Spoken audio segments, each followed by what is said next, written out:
Chapter 23. I wish Bob Yule wouldn't chew tobacco, was all Atticus would say about it. According to Miss Stephanie Crawford, however, Atticus was leaving the post office when Mr. Yule approached him, cursed him, spat on him, and threatened to kill him. Miss Stephanie, who by the time she had told it twice was there and had seen it all, passing by from the jitney jungle she was, Miss Stephanie said Atticus didn't bat an eye, just took out his handkerchief, wiped his face, and stood there and let Mr. Yule call him names wild horses could not bring her to repeat.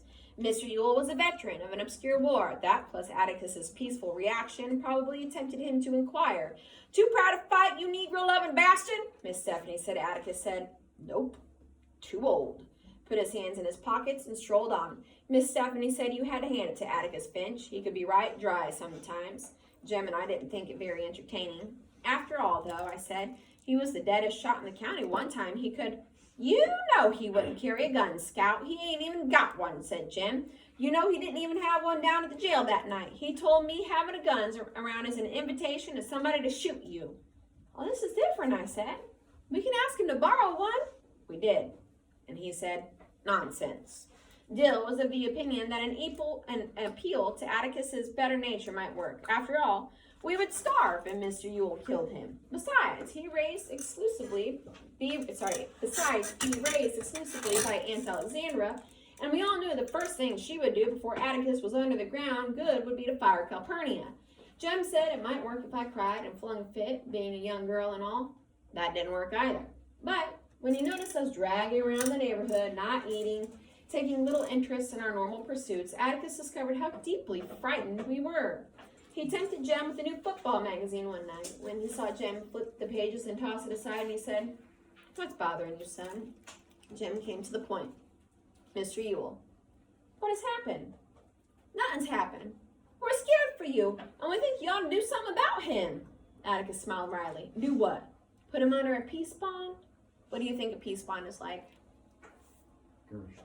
Like a restraining order, okay? "When a man says he's going to get you, looks like he means it." "He meant it when he said it," said Atticus. "Jem, see if you can stand in Bob Yule's shoes a minute. I destroyed his last shred of credibility at that trial, if he had any to begin with. The man had to have some kind of comeback. His kind always does. So spitting in my face and threatening me said Mail Yule one extra beating, that's something I will gladly take. He had to take it out on somebody, and I'd rather it be me than that house full of children out there. You understand?" Again, what are we saying about Atticus here? Very selfless. Cares. Yeah. He cares more about others than himself. He'd rather put himself in danger if it meant that those kids wouldn't have any harm from it. Just what an absolute extraordinary human being he is, right? Like, sure, I'll take that. Spit in my face. Just don't take it out on those kids out there. Jem nodded. Aunt Alexandra entered the room as Atticus was saying, "We don't have anything to fear from Bob Yule. He got it all out of his system that morning." "Well, I wouldn't be so sure of that, Atticus. His kind do anything to pay off a grudge. You know how those people are." "What on earth could a Yule do to me, sister?" "Something furtive," Aunt Alexandra said. "You may count on that." "Nobody has much chance to be furtive and make 'em," Atticus answered. And after that, we were not afraid. Summer was melting away, and we made the most of it. Atticus assured us that nothing would happen to Tom Robinson until the higher court reviewed his case, and that Tom had a good chance of going free, or of at least of having a new trial. He was at Enfield Prison Farm, 70 miles away in Chester County. I asked Atticus if Tom's wife and children were allowed to visit him, but Atticus said no. If he loses his appeal, I asked one evening, what will happen to him? "He'll go to the chair," said Atticus, "unless the governor commutes his sentence. Not time to worry yet, Scout. We've got a good chance." Jem was sprawled on the sofa reading Popular Mechanics. He looked up. "It ain't right. He didn't kill anybody, even if he was guilty. He didn't take anybody's life." "You know rape's a capital offense in Alabama," said Atticus. "Yes, sir, but the jury didn't have to give him death. If they wanted to, they could have given him 20 years. "Given," said Atticus. "Tom Robinson's a colored man. Jem, no jury in this part of the world is going to say, 'We think you're guilty, but not very,' on a charge like that. It was either a straight acquittal or nothing." Jem was shaking his head. "I know it's not right, but I can't figure out what's wrong. Maybe rape shouldn't be a capital offense." Atticus dropped his newspaper beside his chair. He said he didn't have any quarrel with the rape statute, none whatever, but he did have deep misgivings when the state asked for and the jury gave a death penalty on purely circumstantial evidence. He glanced at me. So I was listening and made it easier. I mean, before a man is sentenced to death for murder, say, there should be 1 or 2 eyewitnesses. Someone should be able to say, yes, I was there and saw that man pull the trigger. But lots of folks have been hanged on circumstantial evidence, said Jim. I know, and lots of them probably deserved it too. But in the absence of eyewitnesses, there's always a doubt. Sometimes only the shadow of a doubt. The law says reasonable doubt, but I think a defendant's entitled to the shadow of a doubt. There's always the possibility, no matter how improbable, that he's innocent. Then it all goes back to the jury then. Not a new way of juries. Jem was adamant. Atticus tried hard not to smile, but he couldn't help it. You're rather hard on us, son. I think maybe there might be a better way. Change the law. Change it so that judges have the power of fixing the penalty in capital cases. Then go up to Montgomery and change the law. You'd be surprised at how hard that would be. I won't live to see that law changed, and if you live to see it, you will be an old man. This was not good enough for Jim. No, sir. They ought to do away with juries. He wasn't guilty in the first place, and they said he was. If you had been on that jury, son, and 11 other boys like you, Tom would be a free man, said Atticus. So far, nothing in your life has interfered with your reasoning process. Those are 12 reasonable men in everyday life, Tom's jury, but you saw something come between them and reason. You saw the same thing that night in front of the jail. When that crew went away, they didn't go as reasonable men. They went because we were there. There's something in our world that makes men lose their heads. They couldn't be fair if they tried. In our courts, when it's a white man's word against a black man's, the white man always wins. They're ugly, but those are the facts of life. Doesn't make it right, said Jim solidly. He beat his fist softly against his knee. You can't convict a man on evidence like that. You can't. You couldn't, but they could and did. The older you grow, the more of it you will see. The one place where a man ought to get a square deal is in a courtroom, be he of any color of the rainbow. But people have a way of carrying their resentments right into a jury box. As you grow older, you'll see white men cheat black men every day of your life. But let me tell you something, and don't you forget it. Whenever a white man does that to a black man, no matter who he is, how rich he is, or how fine a family he comes from, that white man is trash. Atticus was speaking so quietly, his last word crashed on our ears. I looked up, and his face was vehement. There is nothing more sickening to me than a low-grade white man who will take advantage of a Negro's ignorance. Don't fool yourselves. It's all adding up, and one of these days we're going to pay the bill for it. I hope it's not in your children's time. Jem was scratching his head. Suddenly his eyes widened. Atticus, why don't people like us and Miss Smotty ever sit on juries? You never see anybody from Macomb on a jury. They all come from out in the woods. Atticus leaned back in his rocking chair, and for some reason he looked pleased with Jem. I was wondering when that would occur to you, he said. There are a lot of reasons. For one thing, Miss Smotty cannot serve on a jury because she's a woman. You mean women in Alabama can't? I was indignant. I do. I guess it's to protect our frail ladies from sordid cases like Tom's. Besides, Atticus grinned, I doubt if we'd ever get a complete case tried. The ladies would be interrupted to ask questions. Jem and I laughed. Miss Maudie on a jury would be impressive, and I thought of old Mrs. Dubose in her wheelchair. Stop that rapping, John Taylor. I want to ask this man something. Perhaps our forefathers were wise. Atticus was saying, with people like us, that's our share of the bill. We generally get the juries we deserve. Our stout Macomb citizens aren't interested in the first place. In the second place, they're afraid. And then they're afraid why, asked Jem. Well, what if, say, Mr. Linkdeese had to decide the amount of damage to award, say, Miss Monty, when Miss Rachel ran her over with a car. Link wouldn't like the thought of losing either lady's business at a store, would he? So he tells Judge Taylor that he can't serve on the jury because he doesn't have anybody to keep store with him while he's gone. So Judge Taylor excuses him. Sometimes he excuses him wrathfully. Wouldn't make him think either one of them would stop trading with him, I asked. Jem said, Miss Rachel would, Miss Monty wouldn't. But a jury's vote's secret, Atticus. Our father chuckled. You've many more miles to go, son. A jury's vote is supposed to be secret. Serving on a jury forces a man to make up his mind and declare himself about something. Men don't like to do that.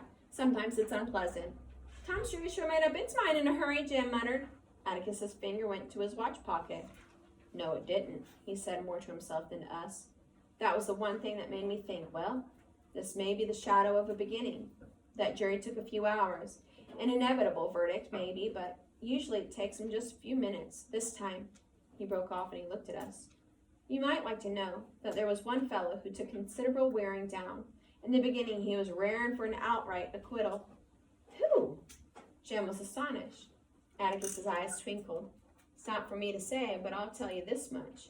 He was one of your old Sarum friends. One of the Cunninghams? Jem yelled.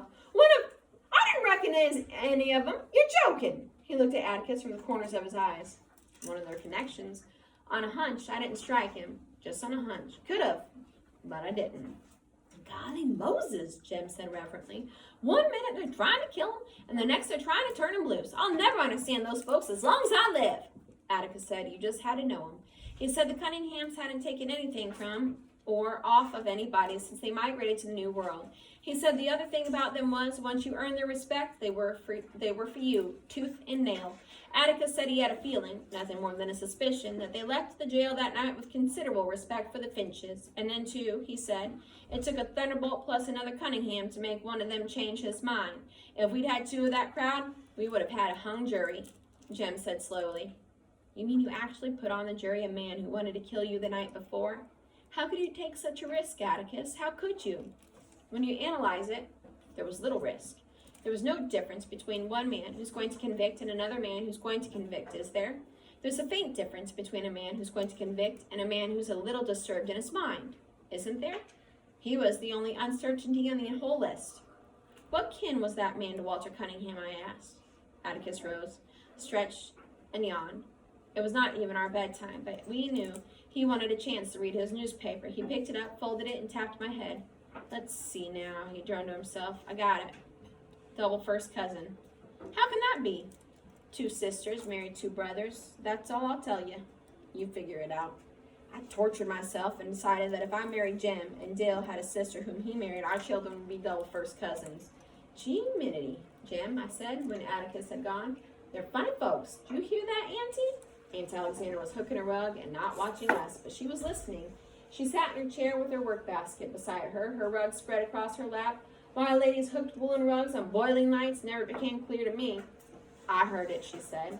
I remember the distant, disastrous occasion when I was rushed to young Walter Cunningham's defense. Now I was glad I had done it.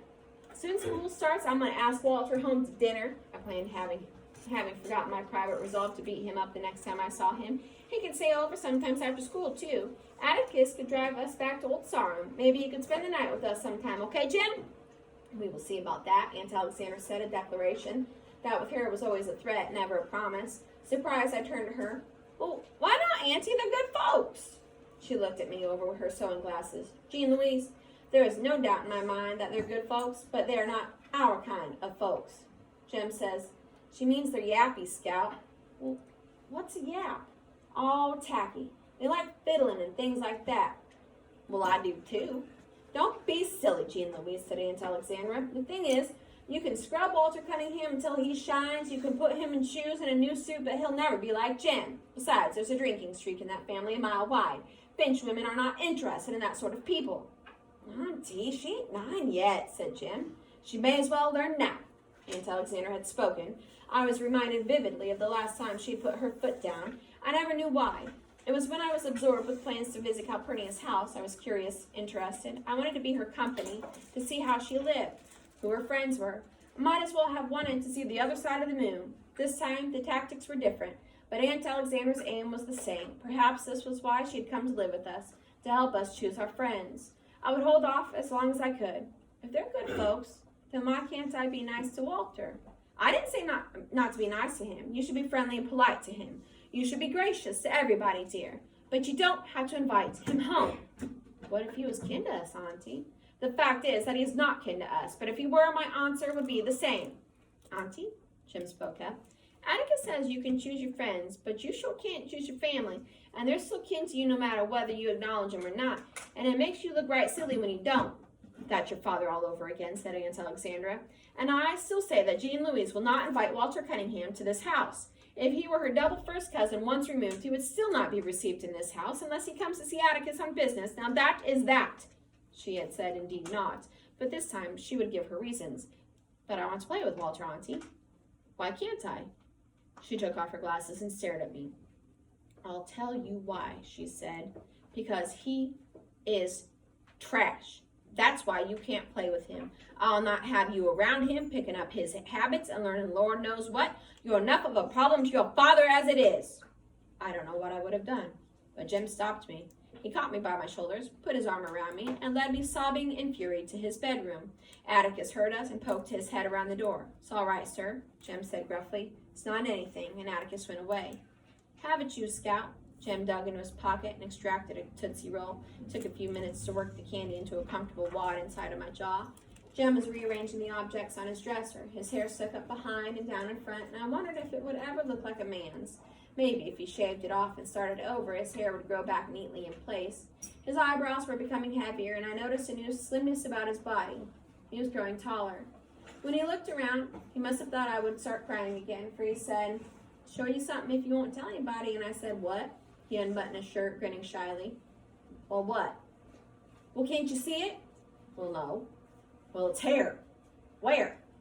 "There, right there." He'd have been a comfort to me, so I said it looked lovely, but I didn't see anything. "Oh, it's real nice, Jim." "Under my arms, too," he said. "Going out for football next year, Scout. Don't let Auntie aggravate you." It seemed only yesterday that he was telling me not to aggravate Auntie. "You know, she's not used to girls," said Jim. "Leastways, not girls like you. She's trying to make you a lady. Can't you take up sewing or something? If you want to pack, I'll stop reading." Yeah. You want me to stop? Yeah. Okay. Hell no, she doesn't like me. That's all there is to it, and I don't care. It was her calling Walter Cunningham trash that got me going, Jim. Not that she said about me being a problem to Atticus. We got all that straight one time. I asked him if I was a problem. He said not much of one, at most one that he could always figure out. And not to worry my head a second about bothering him. Nah, it was Walter. That boy's not trash, Jim. He ain't like the Yules. Jim kicked off his shoes and swung his feet to the bed, and he propped himself against a pillow and switched on the reading light. "You know something, Scout? I got it all figured out. I've thought about it a lot lately, and I've got it figured out. There's 4 kinds of folks in the world. There's the ordinary kind like us and the neighbors. There's the kind like the Cunninghams out in the woods, and the kind like the Yules down at the dump, and then the Negroes. What about the Chinese and the Cajuns down yonder in Baldwin County? I mean in Macomb County. The thing about it is, our kind of folks don't like the Cunninghams. The Cunninghams don't like the Yules, and the Yules hate and despise the colored folks. All right, there's enough of you guys packing, and I'm going to stop. You guys can finish this on your own.